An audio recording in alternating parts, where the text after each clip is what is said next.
And we are on air. Hi guys, my name's Brianna, and today I thought we'd go through some tattoo ideas that are Midnights by Taylor Swift inspired. So let's get right into the video. So first of all, I just want to say that this is going to be part 1. There's going to be a part 2, just because I feel like this is a lot of songs to cover in terms of coming up with different ideas for each song. So I figured I'd split it into 2. So this will be the first half of the album, and the next video will have the second half of the album. Another thing I want to note is that this is not including anything that's just like lyrics I thought would be cool to get tattooed, because that's kind of self-explanatory. If you have a lyric you like, you get it tattooed. These are like ideas or concepts for tattoos that I thought would be cool to go along with each song. So let's get started, and we're going to start with Lavender Haze. The first one that I have for Lavender Haze is maybe a little bit on the obvious side, but I was thinking about like a sprig of lavender with the purple lavender haze coming out from it, like shading away from the like lavender. Also, I'm so sorry, but I will not have reference photos for any of these. I'm not the best artist, so these are just concepts that if you wanted to do them, you could bring it to your tattoo artist and they could draw something up for you. I just have the concepts here. Also, some of these ideas will be color tattoos and some will be black and white, and some are simplistic tattoos and some are more complicated. I wanted to do a variety, not just tattoos that I personally would get, because I think other types of tattoos are really cool too. They just might not match the style that I get. So let's keep going. So that lavender sprig, of course, that would have to be a colored tattoo, because the whole idea is that the lavender with the lavender haze coming out from it. Then another one I thought would be cool from that song is to get the word love in a spiral. It's like a spiral of the word love in a tattoo. I thought that would be pretty cool. And that's pretty much all I was thinking for Lavender Haze. And then the next song, take a look at Maroon. Maroon has a lot of descriptive things going on, so there are more obvious things you can get. Like she says, lips I used to call home, so Scarlet, it was maroon. So you could just get like red lips, but I feel like that doesn't call back to the song that much, because red lips could be a reference to anything. So I tried to steer clear of ideas that didn't link directly to the song in some way or somehow. Like if you know this song and you saw the tattoo, you would immediately make the connection type of thing. I didn't want to pick tattoos that another Taylor Swift fan would not immediately connect it to Taylor Swift, you know what I mean? If I just saw someone with a red lips tattoo, my first thought may or may not be this song, because that's just a classic type of thing. So I only had one like solid, really cool idea for this song, and I thought about just doing telephones with rust on them, because that is such a cool concept. I love that description of like losing touch with someone, and it's also not a tattoo I've ever seen before anywhere else, so I feel like it would connect really well. And I have a few ideas of how you could style it depending on what style of tattoos you like. 1, just go all black and white. 2, all color. Or 3, make the phones black and white, but make the rust colored, which I think that is the coolest and best way to do it. I had one more idea for this, but I don't know if it's as good. If you like having full-on people on you, you could have a person with a burgundy stained shirt from wine. That could be cool too. But let's move on to the next song. The next song is Antihero, and again, there's lots of lyrics that you can do for this. I've already seen people getting Antihero tattoos, but I'm trying to stay away from the lyricism and focus on concept ideas, because anyone can just pick a lyric from the song and get it tattooed, if you know what I mean. So I was thinking about a chest tattoo for this one, where your heart is. You could get an arrow, and where it punctures, where the point of the arrow is, you would have lavender bleeding out from it. I think that would be a super cool tattoo idea, and it's like a callback to the music video and to the song at the same time, and I don't think that anyone would miss that reference. Then the other part of the song that I thought would be really cool to translate into the tattoo would be when she says that she could stare at the sun but never in the mirror. I thought, what if you get a tattoo of a mirror with the reflection of a sun in it? I thought that's a cool concept of bringing those two ideas, those two parts of the lyric together. Then for the next song, Snow on the Beach, first of all, just to point out the obvious one, you could literally get a beach being snowed on. Also, most of these tattoos, I don't have locations picked for them. I think so far the only one I had a location picked for was the chest one. Most of these, you could put them anywhere you want. But yeah, the obvious one would be Snow on the Beach, literally the title of the song. But then another tattoo that I thought would be cool is she says, stars by the pocketful, colorful. So if you get like a pair of jeans, like the back of a pair of jeans, and you see the pocket has stars coming out of it, I thought that would be really cool. And that's something you can have for a simple line drawing, or get it more detailed and shaded, have it more extravagant. And then another, like I guess a bit more basic one would be to get Aurora Borealis, but only in green, since she says Aurora Borealis green in the song. People have Aurora Borealis tattoos, I've seen lots of them, but usually it has all the different color spectrums and stuff. So I think to call back to this song specifically, if you just get a green one, I think most people would get the reference. Next song is You're on Your Own, Kid, and the first thing that struck me is the lyric from sprinkler splashes to fireplace ashes. So I thought about, well, what if you have a fireplace being put out by a sprinkler and the ashes flying up into the air? I really like fire concept tattoos and the idea of like putting them out. Like one tattoo I've been considering for myself for a long time now that's actually not linked to Taylor Swift, it's linked to my other favorite artist, Dodie. In one of her songs she has a lyric, oh, our fire died last winter. So I keep thinking about getting a fire that's being snowed on to put it out. So this is a similar concept. If you have a fireplace and the fire is being put out by a sprinkler, bringing those from this to this together into one concept. Another lyric that really struck me is pages turned and bridges burned. So you could get a tattoo of an open book and on the page an image of a bridge being burned. I thought that would be really cool too. There's a lot of imagery in this song, so I like the concept of when she talks about this and then this right after it, putting them together for a tattoo. Because it's then two direct references put together. It's pretty hard to mix up where that's coming from. Next is Midnight Rain, and again, just going with the obvious, literally midnight rain tattooed. Have a night sky or a moon being rained on, a nighttime rainy scene. Pretty basic. But the lyric that struck me the most in this song that I think would be really, really cool is, so I peered through a window, a deep portal, time travel. So I was thinking, what if you have a tattoo of a window, and in the window, whatever memory you're connecting with this song and you feel connects from your personal life, you have that memory in the window, but kind of distorted, like it's a portal. So it's like you peer through a window and there's a portal to another memory in there. I think that is a really cool concept, and I would love to see someone do that. Next song is Question, and the first thing I thought of is You Painted My Nights a Color I've Searched for Since. So I'm thinking a night sky, but instead of being dark and black or dark blue, you have bright colors splashing on it, almost like a sunrise, but the moon and the stars are there. And so you make it clearly look like a night sky in the images on it, but the whole coloring looks like daytime, bright and colorful. I think that would be super cool. Or then another one is when she says, does everything feel like it's second best after that meteor strike? A meteor strike tattoo would be really cool, but again, this is one that doesn't necessarily exactly call back to this song. Someone might just think that you're into that kind of science. They might not realize it's a reference to something. So that's more depending on if you just like that tattoo in this song, or if you actually want it to be a reference or not. The next song is Vigilante Shit, and I have some tattoo ideas that I think less people would want to get, but I think are super cool ideas for those who would get them. First one, a little bit more towards the basic side, is to just get a lady driving in a Mercedes-Benz. And so this would be a little bit more detailed of one, but I think that would be super cool. And maybe if you would put under it, like, she looks so pretty, and then it's a girl driving in the Benz. I know I haven't been calling back to really writing lyrics on it as well, but I think the lyrics paired with the image would just be such a cool idea. And then the next lyric that called to me for a tattoo idea was, and he was doing lines and crossing all of mine. So I was thinking, what if you have a guy walking over a line of white powder? So he's like doing lines and crossing lines at the same time. I thought that was a cool concept too. But again, there's not as many people out there who would get like drugs tattooed on them, so probably not going to be as common of a tattoo, but I think that that would be super cool. Like, I would know the reference if I saw that. Next is Bejeweled, and Bejeweled, because of the music video and how many Easter eggs are in there and the links back to Cinderella, there is like 1,000 ideas you could come up with. I wanted to focus on Taylor Swift for these ideas, so maybe in the future I can make another video combining some fairy tale and some Taylor Swift together for things like Bejeweled, and maybe some other things as well. Maybe that could be another video I'll do. do, but for this purpose, I focused on Taylor Swift. And so right in the start of the song, she says, "Didn't notice you walking all over my peace of mind in the shoes I gave you as a present." So I know by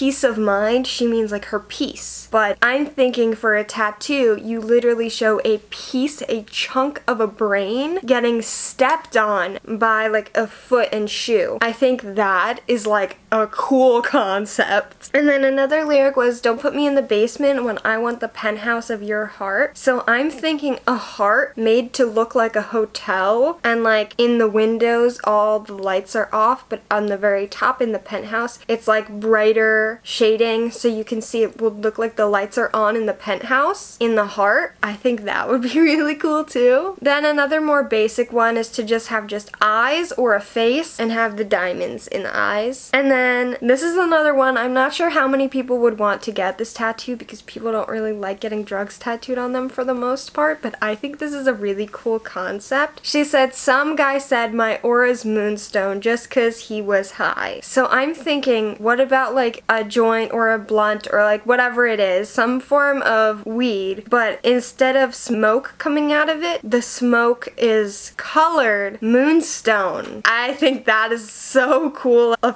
fun flip on those lyrics of that guy was high, so he said her aura's moonstone, so have the joint with moonstone colored smoke coming out of it. I just think that would be so fun. And then we're into the last song for this video, and like I said, there'll be a part 2 for the second half of the album, but Labyrinth. There wasn't too much in this song that I really thought would be able to turn into imagery. Most of this would be lyrics that I would consider, but one thing is, thought the plane was going down, how'd you turn it right around? So you could just literally have a plane turning around. I think that would be pretty basic, but a callback to this song would be nice. And then for the main part of the song, the main lyric, "The labyrinth of my mind," I'm thinking a brain, but instead of the normal squiggly lines all over the brain, you make it literally into a maze, like a labyrinth. I think that would be really cool too. But yeah, this is all I have to start. You guys can comment down below which of these ideas you liked, which of these you didn't like so much, and if you have any more ideas for the songs I went over. And like I said, next time we'll go over the second half of the album. But for now, that's it for today's video. Thank you guys for watching. I hope you enjoyed. Happy VEDIN, and I'll see you guys tomorrow.